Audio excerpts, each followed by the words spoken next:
नारायण नारायण। आज हम पढ़ रहे हैं श्री लक्ष्मण चरित्र सप्तम प्रवचन।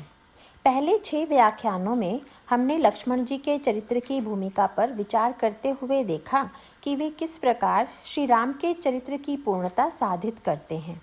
वे प्रभु के यश के विस्तार के लिए अपने कलंक लेते हैं, दूसरों की लांछना स्वीकार करते हैं। एक महिला ने मुझसे कहा कि रामायण में उर्मिला जी के चरित्र की उपेक्षा की गई है। उन्होंने स्वयं उर्मिला जी के चरित्र पर सहानुभूति पूर्वक विचार किया है, पर मैं समझता हूँ उर्मिला जी सहानुभूति की नहीं, श्रद्धा की विषय हैं। यदि कोई स्थिति किसी पर बलात् आरोपित कर दी जाए तब तो वह सहानुभूति का पात्र हो सकता है, पर यदि किसी ने स्वेच्छा से किसी विशेष जीवन का वर्णन किया हो, ऐसे मार्ग पर चल रहा हो जो बलिदान का पथ है, तो वह सहानुभूति का नहीं, श्रद्धा का पात्र है। अतः जब हम लक्ष्मण, उर्मिला या पूरे परिवार पर विचार करते हैं, तब उन साधारण मापदंडों को हमें नहीं अपनाना चाहिए जिनको हम समाज के सामान्य जीवन पर विचार करने के लिए अपनाते हैं।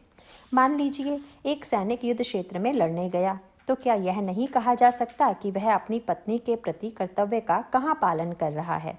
तात्पर्य यह है कि बलिदान का पथ नहीं, जहाँ व्यक्ति केवल व्यक्तिगत संबंधों को ही महत्व देकर रुक जाए। एक भवन निर्माता शिल्पी से किसी ने शिकायत की, तुम्हें तो प्रत्येक ईंट के साथ न्याय करना चाहिए।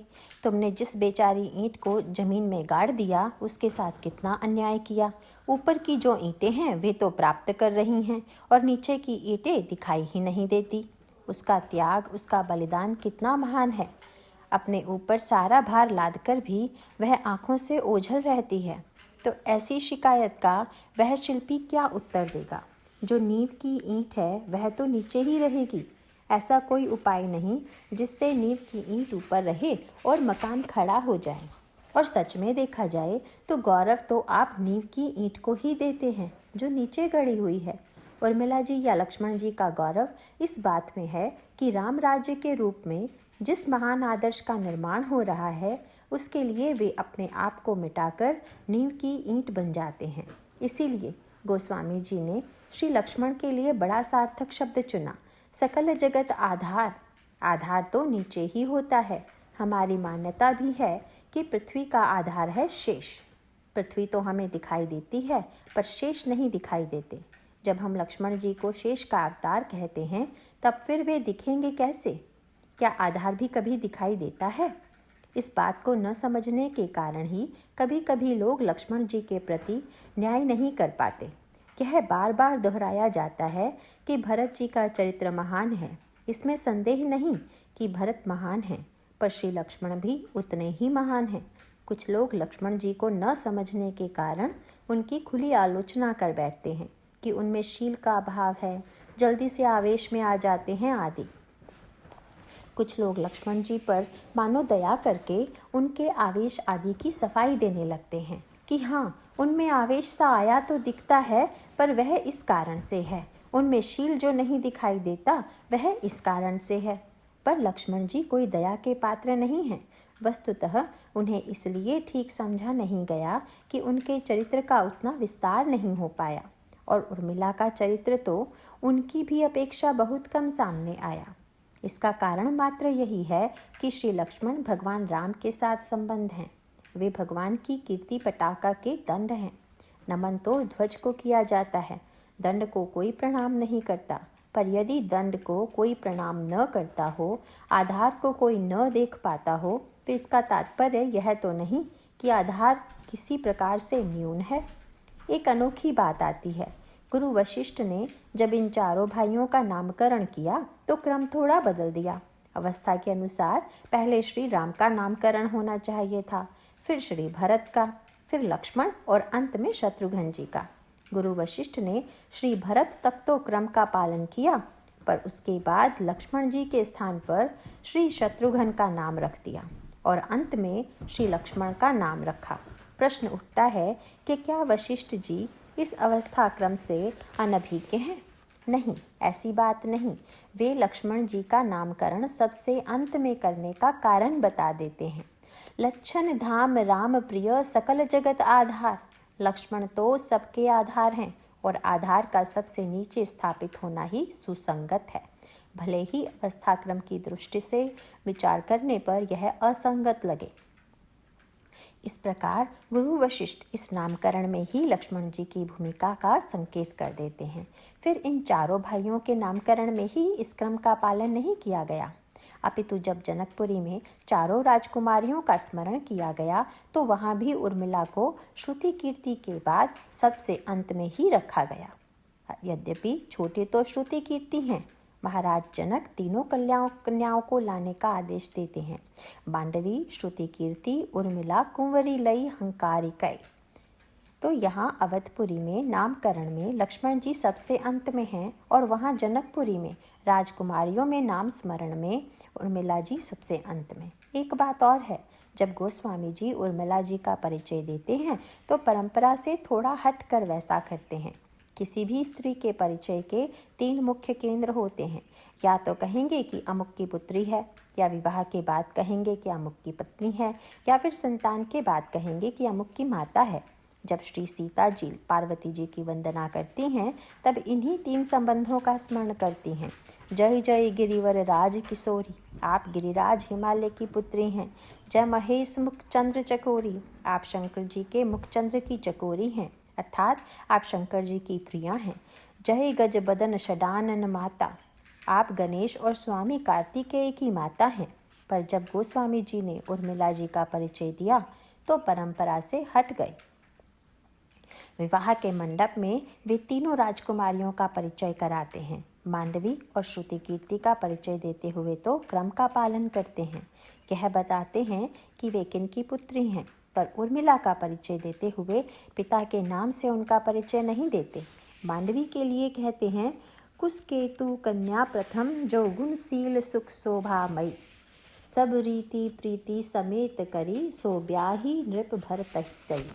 जो कुशकेतु कुशध्वज की प्रथम कन्या है वह भरत जी को ब्याही गई। श्रुति कीर्ति के लिए कहते हैं कि कुशकेतु की इस छोटी कन्या का ब्याह शत्रुघ्न जी से किया गया। जे ही नाम श्रुति कीर्ति सुलोचनी, सुमुखी सब गुण आगरी, सोदई रिपुसूदन ही भूपति, रूपसिल उजागरी। मांडली और श्रुति कीर्ति कुशकेतु की पुत्रियां हैं। कुशकेतु महाराज जनक के भाई हैं और कुशध्वज के नाम से भी परिचित हैं। विवाह के प्रसंग में तो पिता का महत्व और भी अधिक है, क्योंकि वह कन्यादान करता है। तो मांडवी और श्रुतकीर्ति के परिचय में उनके पिता को स्मरण बिल्कुल ठीक ही किया गया, पर उर्मिला के परिचय में गोस्वामी जी कन्या के पिता का स्मरण नहीं करते। उर्मिला स्वयं महाराजा जनक की पुत्री हैं, पर उनके परिचय में कहते हैं जानकी लघु भगिनी, ये जानकी जी की छोटी बहन है। यह अनोखी बात है। यदि सामने 2 बहनें मात्र होती तो छोटी बहन का परिचय कराते हुए कहा जा सकता था कि ये इनकी छोटी बहन है, पर जहाँ पर वह कन्यादान का अवसर हो और महाराजा जनक जैसा प्रसिद्ध पिता हो, वहाँ पर यह कहकर परिचय देना कि ये जानकी जी की छोटी बहन है बड़ा खटकता है। गोस्वामी जी ऐसी खटकने वाली बात क्यों करते हैं? क्या वे नहीं जानते कि यह बात परंपरा से हटकर है? वे जानते हैं, पर वे केवल कवि हृदय ही तो नहीं हैं, वे भक्त हृदय भी हैं। वे यह बताना चाहते हैं कि वर और दुल्हन दोनों सर्वथा एक दूसरे के अनुरूप हैं। अनुरूप वर दुल्हनी। वे मांडवी के गुणों का वर्णन करते हुए कहते हैं, कुशकेतु कन्या प्रथम, जो गुणशील सुख शोभामयी, जो गुणशील सुख और शोभा की रूप ही हैं, ये भरत जी के अनुरूप हैं, क्योंकि श्री भरत भी गुण और शील की मूर्ति हैं। निरवधि गुण निरूपम पुरुषु, भरत सम जानि। उसी प्रकार यदि शत्रुघ्न जी वेद प्रकाशा हैं, नाम सुहत्रन वेद प्रकाशा, नाम शत्रुघ्न वेद प्रकाशा, तो उनकी दुल्हन भी श्रुति कीर्ति हैं। अब उर्मिला जी लक्ष्मण जी की प्रिया कैसे बनेंगी? गोस्वामी जी कहते हैं कि उसके लिए और कोई गुण उर्मिला जी में नहीं चाहिए, बस उन्हें जानकी लघु भगिनी भर होना है। जब तक राम सीता से नाता ना हो तब तक भले ही लाख गुण हों, पर लक्ष्मण जी के लिए कोई आकर्षण नहीं हो सकता। इसीलिए गोस्वामी जी ने उर्मिला जी के लिए 2 ही विशेषण कहे, या तो जानकी लघु भगिनी है या सकल सुंदरी शिरोमणि। जानकी लघु भगिनी सकल सुंदरी शिरोमणि जानिकै, सो तनय दीन ही ब्यान ही लखन ही, सकल विधि सन्मानिकै। शिरोमणि कहकर यह ध्वनित किया गया कि शेष के लिए शिरोमणि ही सर्वश्रेष्ठ हो सकता है, क्योंकि सर्प के मस्तक में मणि होती है। इस प्रकार उर्मिला का शिरोमणित्व साहित्यिक दृष्टि से सार्थक है और उनका सीता जी की लघु भगिनी होना सीता के प्रति उनकी निष्ठा को प्रकट करता है। श्री भरत और श्री लक्ष्मण के लिए गोस्वामी जी दो अलग अलग उपमाएं देते हैं। भरत क्या है? भरतु हंस रविवंश तड़ागा, जन्मी कीन्ह गुण दोष विभागा, गही गुण पय तजि अवगुण वारी, निज जस जगत कीन्हि उजियारी। भरत ने सूर्यवंश रूपी तालाब में हंस रूप जन्म लेकर गुण और दोष का विभाग कर दिया। गुण रूपी दूध को ग्रहण कर अवगुण रूपी जल को त्याग कर भरत ने अपने यश से जगत में उजियारा कर दिया है। तो यहाँ पर गोस्वामी जी श्री भरत की तुलना हंस से करते हैं, पर लक्ष्मण जी हंस नहीं हैं। विनय पत्रिका में लक्ष्मण जी की वंदना करते हुए गोस्वामी जी कहते हैं, भावते भरत के। वहाँ पर सब नातों का वर्णन करते हैं। यह ध्यान रखने योग्य बात है कि गोस्वामी जी ने रामचरितमानस में सबसे अधिक वंदना लक्ष्मण जी की वंदना में 2 पद लिखे हैं, जबकि भरत जी की वंदना में 1 पद। तो लक्ष्मण जी की स्तुति करते हुए वे विनय पत्रिका में लिखते हैं, लाल लाडिले लखन हित जौ जन के, सुमिरे संकटहारी सकल सुमंगलकारी। पालक कृपालु अपनेपन के, धरनी धरनहार भंजन भुवन भार, अवतार साहसी सहस फन के, सत्य संध सत्यव्रत परम धर्मरत, निर्मल करम वचन अरुमन कै। रूप के निधान धनुबान पानि तन कटी, महावीर विदित जितैया बड़े रन के, सेवक सुखदायक सबल सबलायक, गायक जानकी नाथ गुणगन के। भावते भरत के सुमित्रा सीता के दुलारे, चातक चतुर राम श्याम धन के, वल्लभ उर्मिला के सुलभ स्नेह बस। हे प्यारे लखन लाल जी, आप भक्तों का हित करने वाले हैं। स्मरण करते ही आप संकट हर लेते हैं। सब प्रकार के सुंदर कल्याण करने वाले, अपने प्रण को पालने वाले और दीनों पर कृपा करने वाले हैं। पृथ्वी को धारण करने वाले, संसार का भार दूर करने वाले, बड़े साहसी और शेषनाग के अवतार हैं। अपने प्रण और व्रत को सत्य करने वाले, धर्म के प्रेमी तथा निर्मल मन वचन और कर्म वाले हैं। आप सुंदरता के भंडार हैं। हाथों में धनुष बाण धारण किए और कमर में तरकस कसे हुए हैं। आप विश्वविख्यात महान वीर हैं और बड़े बड़े संग्राम में विजय प्राप्त करने वाले हैं। आप सेवकों को सुख देने वाले महाबली, सब प्रकार से योग्य और जानकीनाथ श्री राम की गुणावली के गाने वाले हैं। आप भरत जी के प्यारे, सुमित्रा और सीता जी के दुलारे तथा राम रूपी श्याम मेघ के चतुर चातक हैं। उर्मिला जी के प्राणवल्लभ और प्रेम से सहज ही में मिलने वाले हैं। किसी ने गोस्वामी जी से पूछा, सबके नाते तो अपने लक्ष्मण जी से गिना दिए, तो क्या आपका भी उनसे कोई नाता है? उत्तर में गोस्वामी जी बड़ी ही सुंदर बात कहते हैं, धनी धन तुलसी से निर्धन के। हे लक्ष्मण जी, आप तुलसीदास जैसे निर्धन के धनी और धन दोनों हैं। किसी ने मुझसे कहा कि गोस्वामी जी ने मानस में श्री भरत के चरित्र का तो बड़ा विस्तार किया है, पर वे लक्ष्मण जी के विषय में बड़े कृपण हैं। मैंने उत्तर में कहा कि भाई, लक्ष्मण जी उनके धन हैं, धन को तो छिपाया ही जाता है। तो यदि गोस्वामी जी ने लक्ष्मण का छिपाया तो किसी न्यूनता के कारण नहीं, अपितु उनकी विशेषता के कारण। तो उनकी यह विशेषता वे चातक चतुर राम श्याम घन के कहकर प्रकट करते हैं। गोस्वामी जी का यह जो चतुर चातक है, वह आपको संसार के वृक्ष में नहीं मिलेगा, वह तो दोहावली रामायण की डाली पर मिलेगा। वास्तव में वह तो स्वयं गोस्वामी जी का अंतःकरण ही है, जो चातक के रूप में अभिव्यक्त हो रहा है। गोस्वामी जी चातक के स्वाति नक्षत्र के जल के प्रति प्रेम की बड़ी ही सुंदर चर्चा करते हैं। चातक गर्मी में जा रहा था, उसे गर्मी के कारण जोरों की प्यास लगी, पर वह जल तो पी नहीं सकता था। उसने सोचा कि छाया में थोड़ा विश्राम कर लें। उसने देखा कि आम का बाग है, छाया बड़ी घनी है। चातक ने विचार किया कि जरा चलकर इस छाया में अपनी थकान थोड़ी मिटा ले। पर बाग में जाते जाते उसके मन में अचानक एक प्रश्न आ गया और उसने बाग के रखवाले ने चातक से कहा, तुम भीतर क्यों नहीं आ जाते? चातक बोला, तुम मेरे प्रश्न का उत्तर दे दो, तब मैं भीतर आ जाऊंगा। रखवाला बाग से बाहर निकल आया। पूछा, क्या प्रश्न है तुम्हारा? चातक ने पूछा, ये जो बाग के वृक्ष हैं, ये किस जल से सींचे गए हैं? रखवाला बड़ा बिगड़ा। कहा, बाग को सींचने में कोई नियम होता है क्या? चाहे वर्षा का जल हो, चाहे कुएं का, हमें जो जल मिलता है उससे सींच देते हैं। गोस्वामी जी दोहावली में लिखते हैं, उष्ण काल अरु देह खिन, मगपंथी तन ऊख, चातक बतियां न रुचि, अन्न जल सीखे रूख। अन्न जल सीखे रूख की छाया ते बरु घाम, तुलसी चातक बहुत हैं, यह प्रवीण को काम। चातक को लगा कि ये वृक्ष स्वाति नक्षत्र के जल से नहीं सींचे गए हैं। उसने निर्णय लिया कि यदि ये वृक्ष स्वाति नक्षत्र के जल से सींचे गए होते तब तो मैं उनकी छाया में विश्राम कर लेता, पर अब तो ऐसी छाया में बैठने की अपेक्षा गर्मी में मर जाना ही श्रेयस्कर होगा। तुलसीदास जी कहते हैं कि अपने को चातक कहने वाले तो बहुत हैं, पर ऐसी निष्ठा वाला चातक जो अपनी उस निष्ठा के लिए जीवन के बड़े बड़े सुख का त्याग कर दे, कोई विरला ही है। वही है चतुर चातक। और गोस्वामी के ये चतुर चातक हैं लक्ष्मण जी।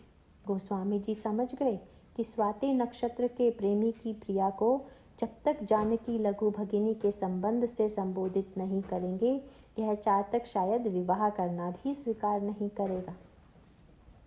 तब वह अन्य जल से सींचे गए वृक्ष की छाह में बैठने को भी प्रस्तुत नहीं है।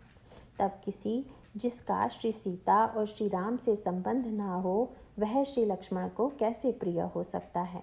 कहने का तात्पर्य यह है कि लक्ष्मण जी श्री राम के प्रति जितने समर्पित हैं, उतनी ही उर्मिला जी जानकी जी के प्रति समर्पित हैं। श्री लक्ष्मण और उर्मिला जी में आत्म बलिदान की पराकाष्ठा है, बल्कि यह कहें कि यह पूरा का परिवार ही बड़ा अनोखा है।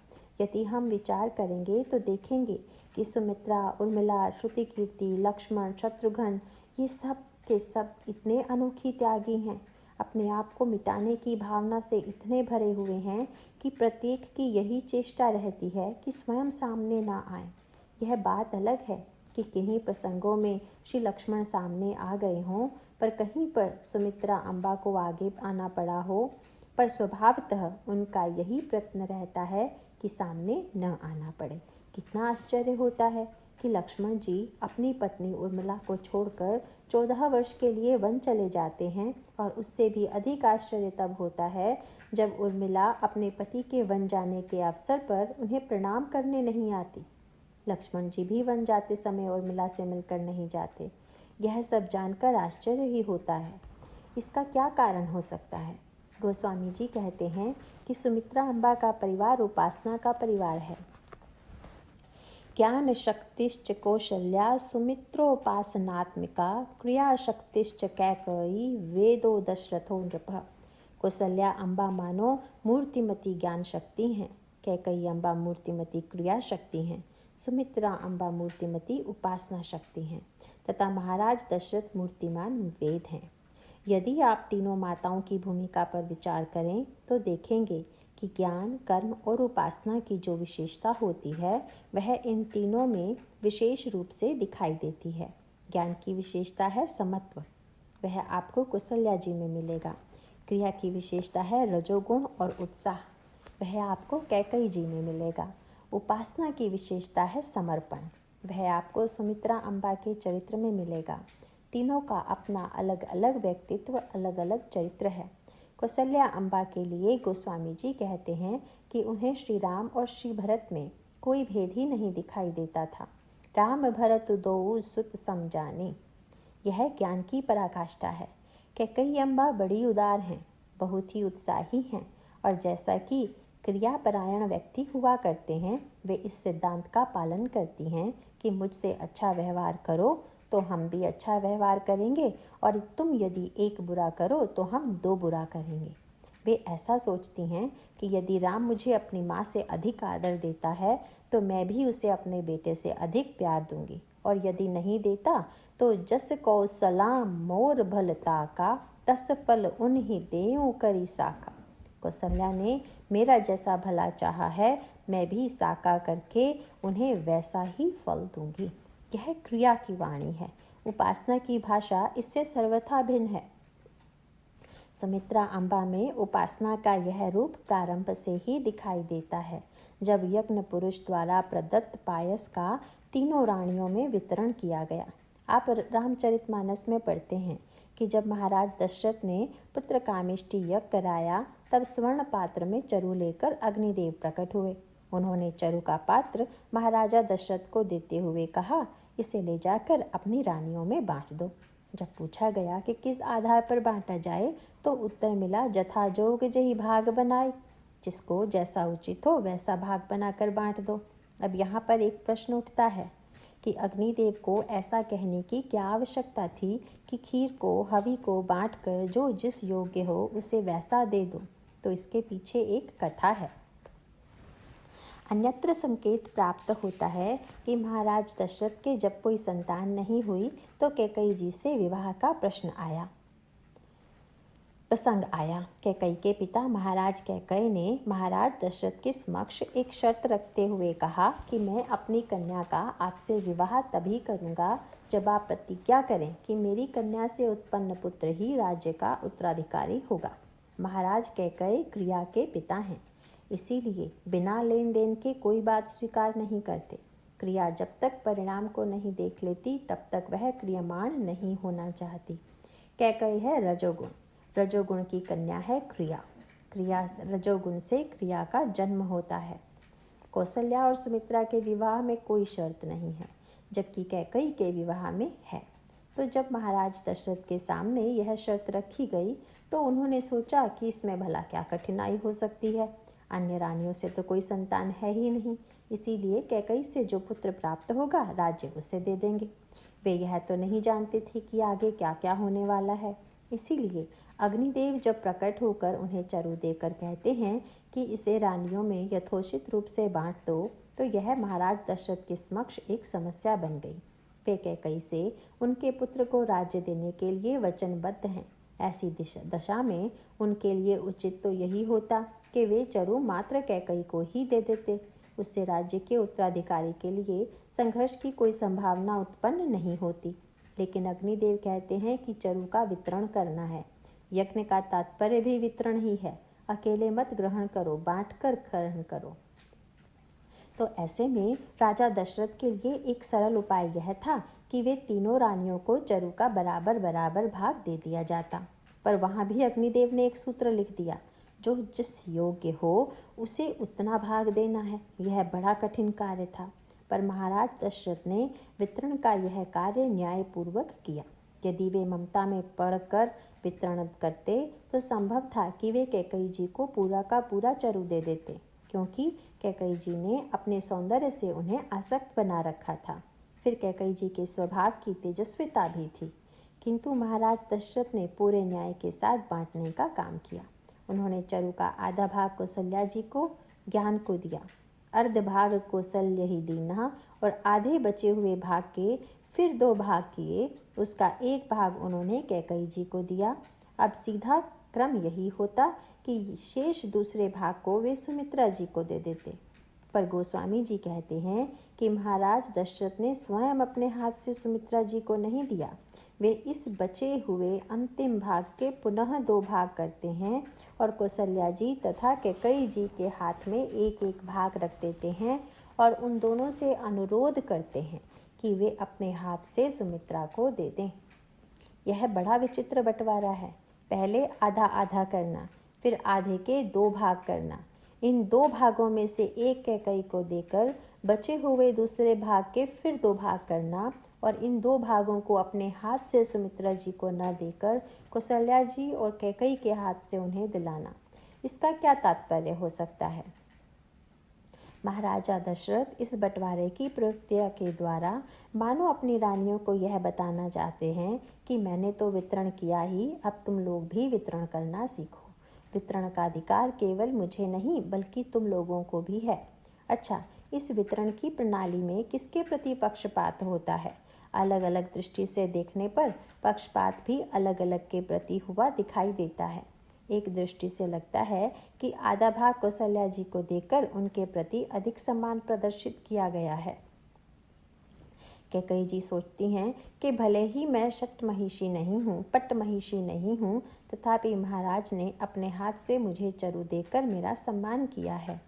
ऊपरी दृष्टि से ऐसा लगता है कि सुमित्रा अम्बा को अन्य दो रानियों की तरह सम्मान नहीं मिला, क्योंकि महाराज दशरथ अपने हाथ से चरु नहीं देते। पर यदि भीतर की दृष्टि से देखें तो यह बात ठीक नहीं मालूम पड़ती, क्योंकि सुमित्रा जी तो उपासना रूप हैं। उपासना को सम्मान की आवश्यकता नहीं हो, उसमें अभिमान की भावना नहीं होती। अतएव यह निर्णय करना कठिन है कि सबसे अधिक पक्षपात किसके साथ हुआ, क्योंकि जब अन्य रानियों को एक एक पुत्र ही मिला, सुमित्रा अम्बा को 2 पुत्र मिले। अतएव दृष्टि से देखें तो कौशल्या जी के प्रति पक्षपात दिखाई देता है, और दूसरी दृष्टि से देखने पर कैकेयी जी के प्रति, तथा यदि पुत्रों की संख्या की दृष्टि से देखें तो सुमित्रा जी के प्रति। यह यज्ञ का चक्र है। अग्नि में आहुति दी गई और अग्नि ने चरु दिया। जो देता है वह पाता है, जो दिया है वह लौट कर आता है। यही चक्र है। जब मुनि विश्वामित्र के अनुज सहित श्री रघुनाथ के मांगने पर महाराज दशरथ ने कहा, चौथे पन पायो सुतचारी, विप्र बचन नहीं कहो विचारे। हे विप्र, मैंने वृद्धावस्था में 4 पुत्र पाए हैं, आपने विचार करके नहीं मांगा। तब विश्वामित्र जी को बड़ी हंसी आई। उनका तात्पर्य यह था कि राजन, तुम्हारे कोई भी पुत्र नहीं था, तुम मुनि के पास गए और उन्हें तुम्हें 4 पुत्र दे दिए। अब एक मुनि जब तुमसे आवश्यकता पड़ने के कारण तुम्हारे 2 पुत्रों की मांग कर रहा है, तो तुम देने में आनाकानी कर रहे हो। यह कैसा बंटवारा है? बंटवारे की प्रक्रिया कहती है कि जब पाते हो तो 2 भी, जब 4 पाते हो तो कम से कम 2 तो देने का विचार रखो। यह वितरण है। अग्नि को दोगे तो वह भी लौटाएगी। लौटाने के बाद स्वयं अपने पास मत रखो, बल्कि बांटो। महाराजा दशरथ को चरु मिला तो उन्होंने बांटा, और उन्होंने चरु जिसको दिया उससे भी कहा कि बांटो। वितरण के अंत में पता चलता है कि सुमित्रा अम्बा ने 2 भाग पाया, और धन्य है सुमित्रा अम्बा। उन्हें कौशल्या जी से 1 और कैकेयी जी से 1 ऐसे 2 भाग मिलते हैं, और वे लक्ष्मण और शत्रुघ्न 2 पुत्रों को जन्म देती हैं, पर एक भी पुत्र को अपने लिए नहीं रखती। वे दोनों को अन्य 2 माताओं के पुत्रों की सेवा के लिए समर्पित कर देती हैं। लक्ष्मण को राम की सेवा में लगा देती हैं और शत्रुघ्न को भरत की। यही उपासना है जो अपने लिए कुछ नहीं बचाती, जो अपने पुत्रों को राजा बनने की नहीं, सेवक बनने की शिक्षा देती है। कैकेयी जी की महत्वाकांक्षा हो सकती है कि मेरा पुत्र राजा बने। कौशल्या जी को ज्ञान शक्ति होने के नाते, आदरणीय होने के नाते अपने पुत्र की राज्य प्राप्ति पर संतोष हो सकता है, पर जिसने अपने पुत्रों को सेवा धर्म की शिक्षा दी, वह तो उपासना ही हो सकती है। सेवा में इतनी आसक्ति, इतनी महत्व बुद्धि सुमित्रा अम्बा के चरित्र को छोड़कर और किस में मिल सकती है? यही कारण था कि जब श्री राम राज्य का परित्याग कर अपने चरित्र के महान उद्देश्य की पूर्ति के लिए वन जाने को प्रस्तुत हुए, तो लक्ष्मण जी भी उनके साथ चलने का आग्रह करते हैं। उस समय श्री राम और श्री लक्ष्मण में स्नेह भरा संवाद होता है। जब लक्ष्मण जी को समाचार मिलता है कि श्री राम वन को जा रहे हैं, तो उनकी स्थिति विलक्षण हो जाती है। उनके जीवन में राम से वियोग की कल्पना ही नहीं है। गोस्वामी जी लिखते हैं, समाचार जब लक्ष्मण पाए, व्याकुल विलख बदन उठिधाए। सोच हृदय विधि का हो निहारा, सब सुख सुकृत सिरान हमारा। मो कहूँ काह कहब रघुनाथा, रख ही भवन के ले ही साथा। राम विलो की बंधु कर जोरे, देह गेह सब सन तीनों तोरे। जिस समय लक्ष्मण भगवान राम के सामने आकर खड़े हुए, उस समय प्रभु को लगा कि लक्ष्मण न देह में है न गेह में, मानो व्याकुलता की मूर्ति बने खड़े हैं। वे श्री लक्ष्मण को बड़ी प्रेम से गले लगा लेते हैं और बाद में सुंदर उपदेश देते हैं। आज पहली बार प्रभु ने बड़ा उपयुक्त भाषण दिया है। कहा, लक्ष्मण, तुम्हारे समान वीर पृथ्वी पर कोई नहीं है। याद रखो, तुम जैसा वीर यदि कर्तव्य से भागेगा तो कायर कहलाएगा। इसीलिए मैं तुमसे कहता हूँ, तात प्रेम बस जनि कद राहु, समझु हृदय परिणाम उछाहु, जासु राज प्रिय प्रजा दुखारी, सो नृप अवसि नरक अधिकारी। तात परिणाम में होने वाले आनंद को हृदय में समझकर तुम प्रेमवश अधीर मत बनो। जिसके राज्य में प्यारी प्रजा दुखी रहती है, वह राजा अवश्य ही नरक का अधिकारी होता है। और इन शब्दों में प्रभु श्री लक्ष्मण को घर पर रहने के लिए कहते हैं। पर हम देखते हैं कि लक्ष्मण जी प्रभु की बात नहीं मानते। यह अनोखी बात लगती है। तो क्या लक्ष्मण जी सचमुच प्रभु की आज्ञा का उल्लंघन करते हैं? नहीं। तब इसके पीछे क्या रहस्य है? प्रश्न उठता है कि क्या प्रभु वास्तविक रूप में ही लक्ष्मण जी को रुकने के लिए कह रहे हैं, अथवा वे मात्र यह कहकर अपने धर्म का पालन कर रहे थे कि मेरे साथ न चलो, यहाँ रुककर सबकी सेवा करो। इसके उत्तर में यह कहा जा सकता है कि प्रभु तब लक्ष्मण जी से रुकने के लिए उतना नहीं कह रहे थे जितना वे स्वयं अपने धर्म पालन की दृष्टि से कह रहे थे। अब भी जब भी ऐसा अवसर आए कि हम किसी से अपनी या समाज की सेवा लें, तो हर महापुरुष का सच्चा स्वरूप यही होगा कि वह अपनी सेवा के स्थान पर समाज की सेवा को महत्व दे। इसीलिए भगवान राम श्री लक्ष्मण को उपदेश देते हैं कि तुम्हारा कर्तव्य राज और समाज की सेवा है, मेरी व्यक्तिगत सेवा नहीं। पर लक्ष्मण जी अपनी भूमिका को इतनी अच्छी तरह जानते हैं कि भगवान राम के कहने का उन पर कोई प्रभाव नहीं पड़ता। श्री भरत और श्री लक्ष्मण के चरित्र का मुख्य भेद यही है कि श्री भरत भगवान राम के आदर्श के विचारों के सेवक हैं, जबकि श्री लक्ष्मण प्रभु के व्यक्तिगत सेवक हैं। प्रश्न उठता है कि महापुरुषों की व्यक्तिगत सेवा की जानी चाहिए या उनके विचारों की। हम भले ही उसके उत्तर में कहें कि विचारों की सेवा का अधिक महत्व है, पर केवल इतना ही उत्तर अपूर्ण होगा, क्योंकि जिस महापुरुष के द्वारा किसी महान आदर्श की सृष्टि हो रही हो, उसकी व्यक्तिगत सेवा भी उतनी ही अपेक्षित है। विचार की सेवा में यश है, और जो व्यक्तिगत सेवा में रहता है, जो व्यक्ति गद्य सेवा में रहता है, उसे समाज उतनी सम्मान की दृष्टि से नहीं देखता। जो वृक्ष के पत्तों की सेवा करता है, उसे तो सब देखते हैं और वह उनकी प्रशंसा का पात्र होता है, पर जो वृक्ष के मूल में जल देकर वस्तुतः प्रकारांतर से पत्तों की ही सेवा कर रहा है, उसकी वह सेवा दिखाई नहीं देती। श्री भरत भगवान राम के महान आज्ञाकारी हैं और श्री लक्ष्मण भगवान राम की आज्ञा कभी मानते हैं, कभी नहीं मानते। जो आदर्श का सेवक है, उसे आज्ञाकारी होना चाहिए। जो शरीर का सेवक है, उसे पूरी तरह आज्ञाकारी नहीं होना चाहिए। महापुरुषों के आदर्श की, उनके विचारों की सेवा करनी है तो उनके आदर्श को, विचारों को प्रसारित कीजिए। पर यदि किसी महापुरुष के शरीर की सेवा करनी हो और वह महापुरुष सेवा लेने में संकोची हो तथा सेवक भी कहीं आज्ञाकारी मिल जाए, तब तो सेवा हो गई। आप किसी महापुरुष के चरण दबाने चलें और वे कह दें आवश्यकता नहीं है, तो आप भी यदि जब आपकी आज्ञा ऐसी है तो ठीक है, ऐसा कहकर चरण दबाना छोड़ दें, तो फिर सेवा किस प्रकार होगी? ऐसी स्थिति में सेवक ऐसा चाहिए जो महापुरुष के रोकने की परवाह न करे और आवश्यकता समझकर सेवा करता रहे।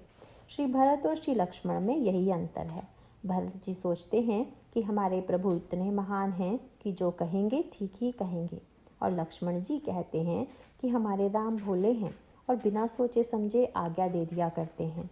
उनकी बात मानने से वे ही संकट में पड़ जाएंगे। ये दोनों ही प्रीति की भावनाएं हैं। भरत और लक्ष्मण दोनों ही महान प्रेमी हैं, पर भरत जी की प्रीति में अधिकार की वह वृत्ति नहीं जो लक्ष्मण जी की प्रीति में है। तथापि लक्ष्मण जी के अंतःकरण में अधिकार की यह जो वृत्ति है, वह अपने सुख के लिए नहीं, श्री राम को सुखी बनाने के लिए है। वे श्री राम से बार बार यही कहते हैं कि आप में बहुत गुण होंगे, पर आप अच्छे पारखी नहीं हैं। नाथ सुहृद सुठि सरल चित, सील स्नेह निधान, सब पर प्रीति प्रतीति जिय, जानी आप समान। हे नाथ, आप परम सुहृद, सरल हृदय तथा शील और स्नेह के भंडार हैं। आपका सभी पर प्रेम और विश्वास है और अपने हृदय में सबको अपने ही समाज जानते हैं। यही कारण था कि लक्ष्मण जी और भगवान राम में सर्वदा एक मतभेद रहा करता था। वे प्रभु से कहा करते, जरा प्रभाव प्रकट कीजिए और स्वभाव छिपा लीजिए। पर प्रभु का स्वभाव है अपना प्रभाव छिपाना और स्वभाव प्रकट करना। लक्ष्मण जी को लगता है कि संसार प्रभाव से ही नियंत्रित रहेगा, क्योंकि लोग स्वभाव की कोमलता का दुरुपयोग करते हैं। तो प्रभु ने जब लक्ष्मण से कहा कि लक्ष्मण, तुम मेरे साथ न चलो और धर्म पालन के लिए यहीं रहो, तो लक्ष्मण जी ने उन्हें 2-4 वाक्यों में चुप करा दिया। उन्होंने प्रभु से पूछ दिया कि आप जो यह उपदेश दे रहे हैं उसका फल क्या है। प्रभु बोले, धर्म का पालन करने से समाज में व्यवस्था की वृद्धि होती है, ऐश्वर्य प्राप्त होता है और मरने के बाद सद्गति मिलती है। लक्ष्मण जी ने उलटकर पूछा, यदि किसी को तीनों में से कुछ नहीं चाहिए हो तो वह धर्म का पालन करे या ना करे। उत्तर मिला, नहीं चाहिए तो कैसे हम कहें कि करे। लक्ष्मण जी ने कहा, मुझे कुछ नहीं चाहिए, मुझे कीर्ति नहीं कलंक चाहिए, ऐश्वर्य नहीं दरिद्रता चाहिए, स्वर्ग नहीं नरक चाहिए। सबके भले में मुझे सेवा छोड़कर और कुछ नहीं चाहिए। ऐसे हैं लक्ष्मण जी, जिनका अंतःकरण त्याग की सुवास से भरा हुआ है। वे कह देते हैं, धर्म नीति उपदेश हिताही, कीरति भूति सुगति प्रिय जाही। धर्म और नीति का उपदेश तो उसको करना चाहिए जिसे कीर्ति विभूति या सद्गति प्यारी हो। प्रभु अचरज से लक्ष्मण की ओर देखते हैं, कहते हैं, मैंने इतना बढ़िया धर्म बताया और तुमने स्वीकार नहीं किया। लक्ष्मण जी उत्तर देते हैं, प्रभु आपका धर्म तो बढ़िया है पर मेरे योग्य नहीं है। जैसे आप किसी को बढ़िया कपड़े का कुर्ता बनवा कर दें और कहें कि कपड़ा इतने रुपए का है, सिलाई इतनी लगी है, और यह न देखें कि कुर्ता उसकी माप का है या नहीं, तो ऐसा ही यहाँ लक्ष्मण जी के साथ हो गया। वे कहते हैं, प्रभु आपने तो धर्म का बढ़िया कुर्ता बना कर दे दिया, पर यह नहीं देखा कि वह मेरी माप का है या नहीं। मैं तो शिशु हूँ, आप बड़ों का कपड़ा छोटे को पहनाना चाहते हैं। प्रभु ने कहा, लक्ष्मण, छोटे का कर्तव्य होता है कि वह बड़े का भार उठाए। तुम छोटे भाई हो, मेरा भार हल्का करो। पर लक्ष्मण जी ने कहा, प्रभु छोटे की भी एक सीमा होती है। अगर 20 वर्ष का कोई बड़ा भाई है तो 19 वाले भाई का यह कर्तव्य है कि बड़े का भार उठाए। पर अगर 2 वर्ष का छोटा भाई हो और बड़ा भाई उससे कहे कि तुम छोटे हो, बोझ उठाओ, तो बड़ा भाई भूल कर रहा है। वह नन्हा शिशु तो गोद में लेने योग्य है, वह भार क्यों उठाएगा। श्री लक्ष्मण कह उठते हैं, मैं शिशु प्रभु स्नेह प्रतिपाला, मंदरु मेरु किले ही मराला। मैं तो प्रभु आपके स्नेह में पला हुआ छोटा बच्चा हूँ, कहीं हंस भी मंदराचल या सुमेरु पर्वत को उठा सकता है। प्रभु बोले, लक्ष्मण, तुम यदि ऐसा कहो तो बोझ फिर कौन उठाएगा। लक्ष्मण जी ने कहा, नरबर धीर धर्म धुरधारी, निगम नीति कहूँ ते अधिकारी। शास्त्र और नीति के तो वे ही श्रेष्ठ पुरुष अधिकारी हैं जो धीर हैं और धर्म की धुरी को धारण करने वाले हैं। ऐसे श्रेष्ठ अधिकारी भाई भरत तो आ ही रहे हैं, वे सारे कर्तव्य का बोझ उठा ही लेंगे। इसलिए गुरु पितु मातु न जानऊ काहू, कहू सुभाव नाथपति आहू। जहाँ लगी जगत स्नेह सगाई, प्रीति प्रतीति निगम निजुगाई। मोरे सबई इक तुम स्वामी, दीन बंधु उर अंतर जामी। स्वभाव से ही कहता हूँ, आप विश्वास करें, मैं आपको छोड़कर गुरु माता पिता किसी को भी नहीं जानता। जगत में जहाँ तक स्नेह का संबंध प्रेम और विश्वास है, जिनको स्वयं वेद ने गाया है, हे स्वामी, हे दीन बंधु, हे सबके हृदय के अंदर की जानने वाले, मेरे तो वे सब कुछ आप ही हैं। और ऐसा कहकर अंत में लक्ष्मण जी दुहाई देते हुए कहते हैं, नाथ दासु मैं स्वामी तुम, तजहु काह बसाई। हे नाथ, मैं दास हूँ और आप स्वामी हैं, अतः आप मुझे छोड़ ही दें तो मेरा क्या वश है।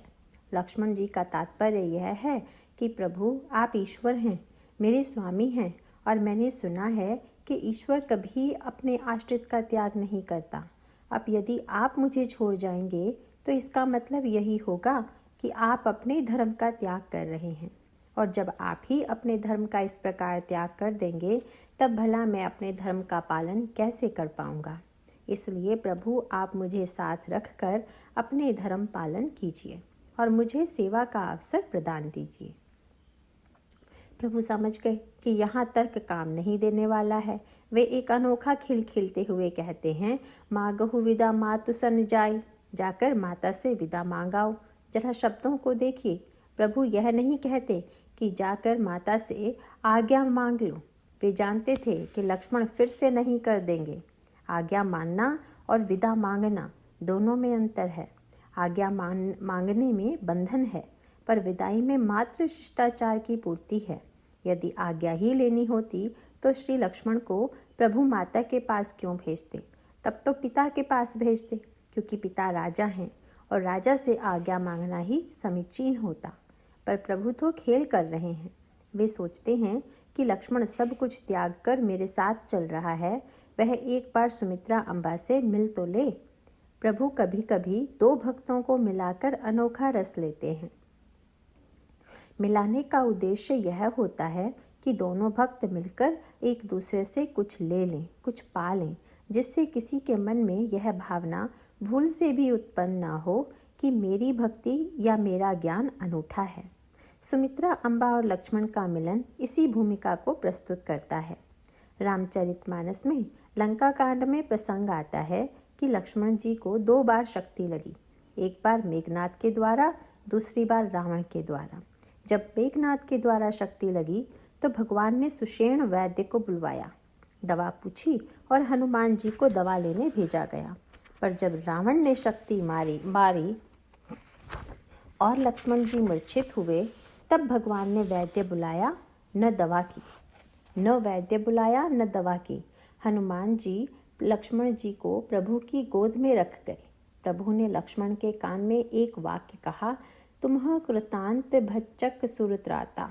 लक्ष्मण, तुम काल को खाने वाले हो। इस प्रकार से पड़े रहोगे तो मैं कितनी बार वैद्य और दवा बुलाऊंगा। और प्रभु के यह कहते ही लक्ष्मण जी क्षण भर में उठकर बैठ गए।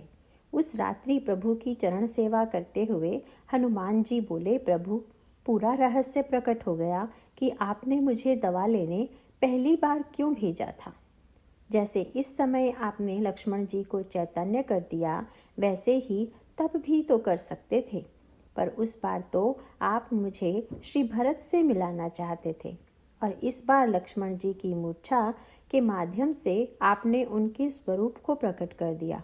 यह बता दिया कि लक्ष्मण जी काल के भी काल हैं। फिर वहाँ मूर्छा कहाँ है? उन्हें कौन परास्त कर सकता है? तो प्रभु दवा लाने के बहाने हनुमान जी और भरत इन 2 संतों का मिलन कराते हैं, और दोनों इस मिलन का अलग अलग अर्थ लेते हैं। श्री भरत से यदि कोई पूछते कि हनुमान जी औषध लेकर अयोध्या के ऊपर क्यों आए, तो कहेंगे कि प्रभु ने मेरे प्रश्न का उत्तर देने के लिए उन्हें भेजा था। उत्तरकांड के प्रारंभ में हमें भरत जी के मन का ऊहापोह दिखाई देता है।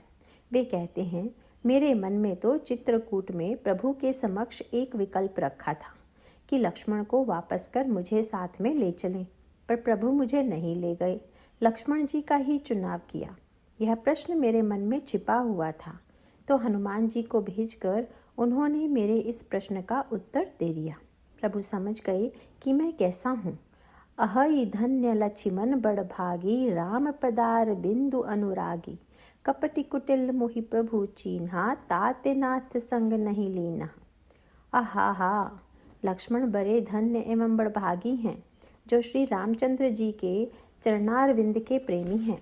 मुझे तो प्रभु ने कपटी और कुटिल पहचान लिया, इसी से नाथ ने मुझे साथ नहीं लिया। उन्होंने हनुमान जी को भेजकर मुझे दिखा दिया कि मैं कैसा हूँ।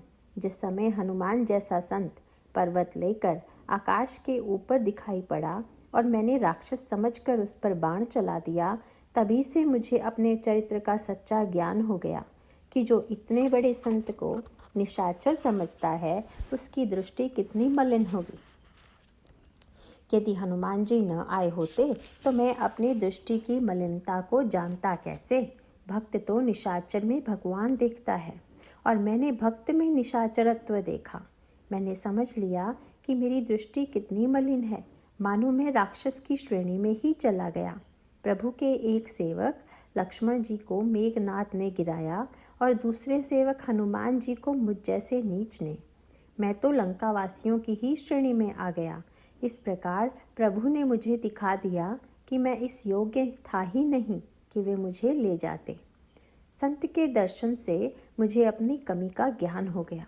पर जब प्रभु ने हनुमान जी से पूछा कि तुम्हें भरत से मिलकर कैसा लगा, तो उन्होंने कहा, प्रभु सच कहूँ, आपके चरणों में इतने दिन रहकर भी मैं जितना नहीं सीख पाया, उससे कहीं अधिक मैंने भरत जी के पास 1 घंटे रहकर सीख लिया।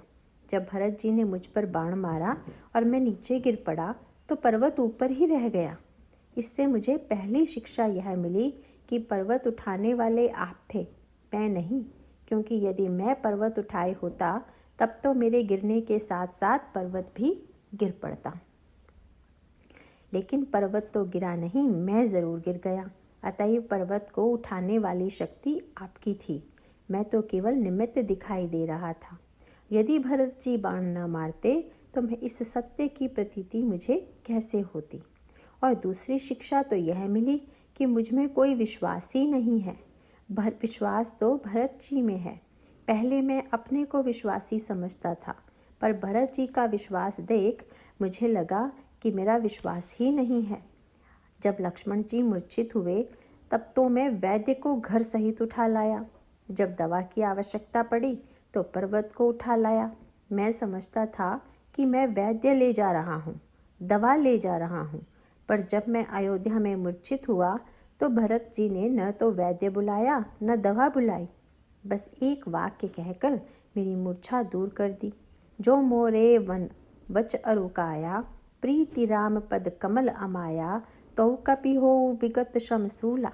यदि मन, वचन और शरीर से श्री राम जी के चरण कमलों में मेरा निष्कपट प्रेम हो तो यह वानर थकावट और पीड़ा से रहित हो जाए। और ज्यों ही मैं चैतन्य हो गया तब मुझे लगा कि यदि मुझ में भी श्री भरत की तरह विश्वास होता तो न मैं वैद्य लाता न पर्वत। विश्वास के ही आधार पर आपके चरणों की कृपा से लक्ष्मण जी की मूर्छा दूर कर देता। इसलिए मुझे बोध हो गया कि विश्वास तो भरत जी में है, मुझ में नहीं। तो दोनों संतों ने मिलकर एक दूसरे का गुण, एक दूसरे की विशेषता प्राप्त की। तो अयोध्या में जब श्री लक्ष्मण भी प्रभु के साथ वन जाने का आग्रह करते हैं तो प्रभु सोचते हैं कि जाने से पहले जरा लक्ष्मण को सुमित्रा अम्बा से मिला दें। और जब माता और पुत्र मिलते हैं तो यह कहना कठिन हो जाता है कि महान कौन है। जब विदा लेने के लिए लक्ष्मण सुमित्रा अम्बा के पास पहुंचकर उन्हें प्रणाम करते हैं तो वे पूछती हैं, बेटा तुम्हारी आंखों में आंसू कैसे? तब उन्हें श्री राम के वनगमन का समाचार नहीं प्राप्त हुआ था। लक्ष्मण जी उन्हें यह समाचार सुनाते हैं। माँ व्याकुल हो जाती है, उनकी आंखों में आंसू भर जाते हैं। जब लक्ष्मण जी माता की आंखों में आंसू देखते हैं तो उन्हें शंका होती है, यही स्नेह बस करब अकाजू, कहीं माता स्नेहवश काम ना बिगाड़ दे। उन्हें लगता है कि मैं विदा लेने आया हूँ, इसीलिए माता ममता के वश में आंसू बहा रही है। वे डरते हैं कि माँ शायद अब कहेगी कि बेटा शत्रुघ्न तो घर में है नहीं, अब यदि तुम भी चले जाओगे तो मैं किसके आश्रय रहूँगी। लेकिन जब लक्ष्मण जी सुमित्रा अम्बा का कथन सुनते हैं तो उन्हें लगता है कि शायद प्रभु ने विदा लेने नहीं, शिक्षा लेने भेजा है। सुमित्रा अम्बा कहती है, लक्ष्मण तुम वैदेही के पुत्र होकर भी देह को माता समझते हो, तुम्हें तो देह से ऊपर उठ जाना चाहिए था। तात तुम्हारी मातु वैदेही, पिता राम सब भांति स्नेही। बेटा जान लो, जानकी तुम्हारी माता है और सब प्रकार से स्नेह करने वाले राम तुम्हारे पिता हैं। यदि राम ने माता से विदा मांग आने को कहा तो तुम्हें सीता के चरणों में गिरकर विदा मांग लेनी थी। यदि तुम ऐसा करते तो मैं समझती कि तुमने ठीक किया है। तुम कहते हो कि वन जा रहे हो, पर तुम वन कहाँ जा रहे हो? तुम तो अयोध्या जा रहे हो। वन तो अयोध्या होने जा रहा है, क्योंकि अयोध्या वही है जहाँ राम है। अवध तहाँ जहाँ राम निवासु, तही दिवस जहाँ भानु प्रकाश। तुम कहते हो कि तुम गुरु पिता माता किसी को नहीं मानते। तुम्हें तो राम से कहना चाहिए था कि तुम ही मेरे गुरु पिता माता हो और गुरु पिता माता की सेवा प्राण समान करनी चाहिए। इसीलिए मुझे वन साथ ले चलो। गुरु पितु मातु बंधु सुर साई, से यही सकल प्राण की नाई। फिर राम के साथ जाने में तुम्हें क्या दुख?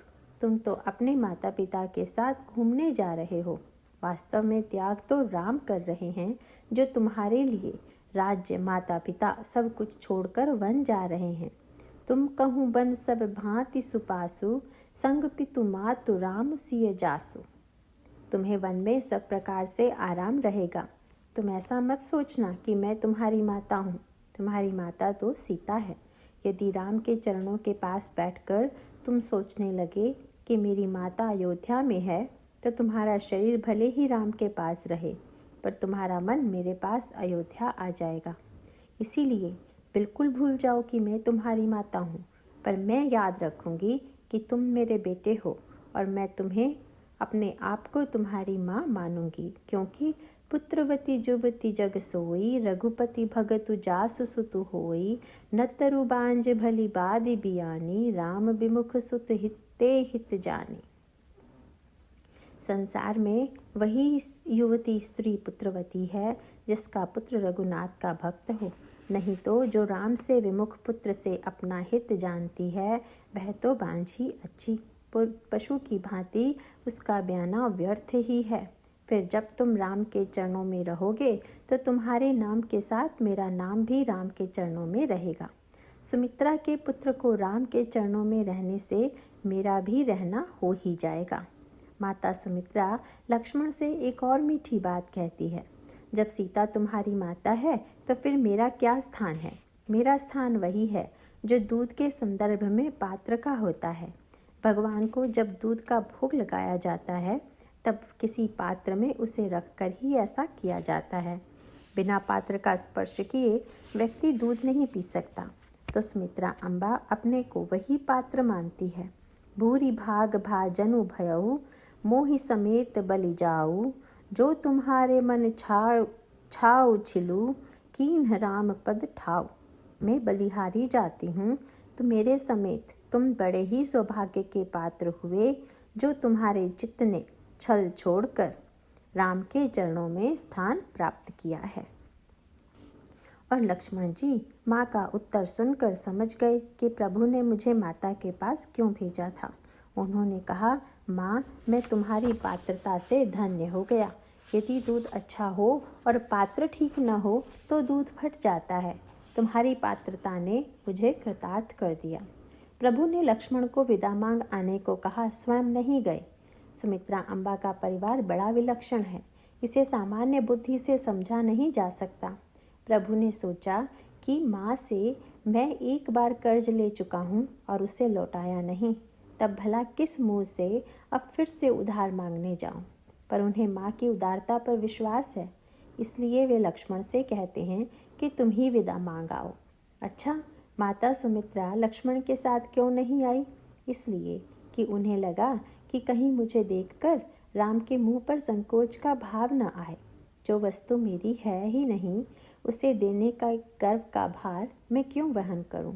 यही सोचकर वे लक्ष्मण के साथ नहीं आई और उन्होंने लक्ष्मण से कहा, जाओ, राम तुम्हारी प्रतीक्षा कर रहे होंगे।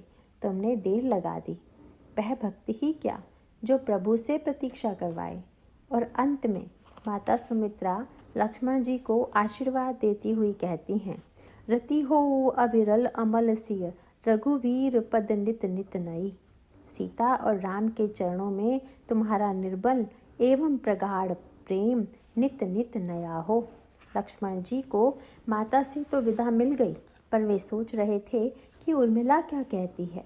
उन्हें डर था कि कहीं वे प्रणाम करने के लिए न आ जाए, पर उर्मिला उन्हें प्रणाम करने तक नहीं आई। यह बड़ा आश्चर्य होता है। उर्मिला ने जब श्री राम और साथ में श्री लक्ष्मण के वनगमन की बात सुनी तो उन्होंने सोचा, यदि मैं प्रणाम करने जाऊंगी तो जिस प्रकार वे माता के आंसुओं को देखकर भयभीत हो गए थे, उसी प्रकार कहीं मुझे देखकर हो गए तो स्थिति मेरे लिए सह्य नहीं होगी। इसीलिए वे लक्ष्मण जी के सामने नहीं गई। उन्होंने तो अपने आप को श्री किशोरी जी की सेवा के लिए समर्पित कर दिया था। वे लक्ष्मण जी को एक क्षण के लिए भी नहीं रोकना चाहती थी। वे उनके कर्तव्य पथ पर, बलिदान पथ पर चलने में पल भर के लिए भी रुकावट नहीं बनना चाहती थी। ये ऐसे पात्र हैं जिन्होंने स्वयं को मिटाकर राम राज्य की स्थापना में नींव की ईंट की तरह कार्य किया। ये दिखाई नहीं देते, पर इनके त्याग के आधार पर ही राम राज्य का निर्माण हुआ। वास्तव में ये सहानुभूति के नहीं, श्रद्धा के पात्र हैं। बोलिए सियावर रामचंद्र की जय।